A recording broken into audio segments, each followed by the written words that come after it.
Night ફ્રેન્કના report મુજબ અમદાવાદમાં છેલ્લા 2 વર્ષમાં જેટલી પણ રેસિડેન્શિયલ પ્રોપર્ટીઝ બની એમાંથી ઓલમોસ્ટ 35% આજુબાજુ પ્રોપર્ટી ખાલી છે, વેચાઈ નથી, અનસોલ્ડ છે. બરાબર. હવે તમે જ્યારે કોઈ ડેવલપર પાસે જાઓ છો ત્યારે તમને આ અનુભવ થયો હશે કે ડેવલપર તમને શું કહેશે કે ઓલમોસ્ટ બધું જ વેચાઈ ગયું છે, ખાલી મારી જોડે 2-3 યુનિટ વધ્યા છે. બરાબર. તો આવું કેમ? આ પેરાડોક્સ કેમ? તમે વિચાર કરો કે તમને પ્રેશર કરવામાં આવી રહ્યું છે કે તમે જલ્દીથી જલ્દી આ પ્રોપર્ટી લઈ લો, જ્યારે અમદાવાદની 35% પ્રોપર્ટી ઇન્વેન્ટરી તો ખાલી પડી છે. આ વિદેશની એક કંપની કહે છે, હું નથી કહેતો. બરાબર. તો તમે સમજણ કેળવો, તમે જાગૃત નાગરિક બનો, તમે એક રિસ્પોન્સિબલ કન્ઝ્યુમર બનો. બરાબર.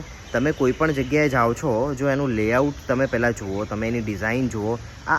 તમે સમજો તમે આ વેકેન્ટ કેમ રહે છે.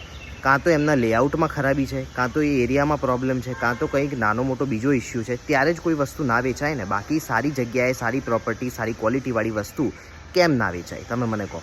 અને એમાં પણ કોમનવેલ્થ આવે છે અને રિયલી ભાવ વધી રહ્યા છે. એવું નથી, સારી પ્રોપર્ટીના ભાવ બહુ તેજ ગતિથી વધી રહ્યા છે. એવામાં પ્રોપર્ટીઝ અનસોલ્ડ જવી એ એક બહુ મોટો રેડ ફ્લેગ છે. એટલે તમે જ્યાં પણ પ્રોપર્ટી લેવા જાઓ ત્યાં આગળ જુઓ લેઆઉટ કેવો છે, ડિઝાઇન કેવી છે, એરિયા કેવો છે, એરિયાના બીજા પેરામીટર્સ જુઓ, બીજા ફેક્ટર્સ જુઓ. 4-6 મહિના પછી તમને ત્યાં રહેવાનું ગમશે કે નહીં, ફાવશે કે નહીં, એ બધો વિચાર કરો.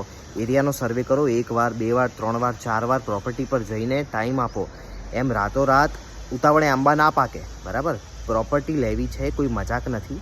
સમજણ કેળવો, કોઈ સારા વ્યક્તિને મળો, કોઈ સારી ક્વોલિટીઝ જુઓ ત્યાંની, પછી જ એમાં ઇન્વેસ્ટ કરો. અધરવાઇઝ શું થશે, તમે લઈ લેશો પણ રીસેલ વેલ્યુ નહીં આવે, વેચાશે નહીં અને થઈ જશો હેરાન.